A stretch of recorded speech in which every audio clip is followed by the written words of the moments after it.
Sebuah video seorang pembeli marahi pegawai Indomaret, viral di media sosial. Dalam video viral yang beredar, pria diduga pembeli marah kepada pegawai karena air galon. Dalam peristiwa tersebut, pembeli tersebut menghampiri Indomaret. Kemudian perekam mengarahkan kamera kepada seorang pria pegawai Indomaret. Ia menceritakan perkara bahwa dirinya membeli 3 air galon. Kemudian ia mengaku meminta bantuan kepada pegawai Indomaret untuk mengangkat air galon tersebut. Ia mengaku meminta bantuan karena dirinya sedang tidak enak badan. Indomaret Johor Medan, nih petugasnya, beli aqua. Karena saya kurang enak badan, saya minta tolong, ujar pembeli sekaligus perekam tersebut. Ia mengatakan sempat meminta bantuan kepada pegawai Indomaret wanita meminta bantuan kepada rekannya. Belum selesai berbicara, pegawai Indomaret tersebut menyela pembicaraannya. Ia membela kenapa pembeli tersebut tak langsung memintanya. Pegawai Indomaret itu juga mengaku sempat bertanya kepada pembeli tersebut.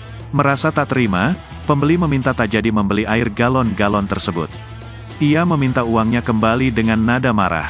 Sementara pegawai Indomaret juga membela bahwa dirinya juga meminta bantuan. Kan tadi saya nanya bang, ini 3 bang, gak mungkin saya bisa angkat semua, ujar pegawai Indomaret.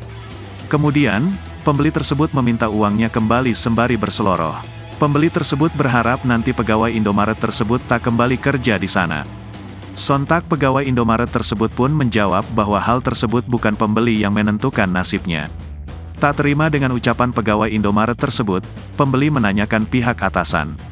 Kemudian seorang pegawai Indomaret lainnya muncul bertanya perkara yang diributkan. Selesai uangnya dikembalikan, sementara pembeli masih berseloroh untuk melihat nasib pegawai Indomaret tersebut di kemudian hari. Kini, video pembeli marahi pegawai Indomaret tersebut menuai beragam komentar warganet.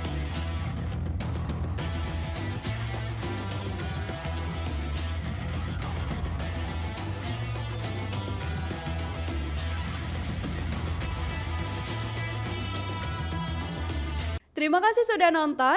Jangan lupa like, subscribe, dan share ya.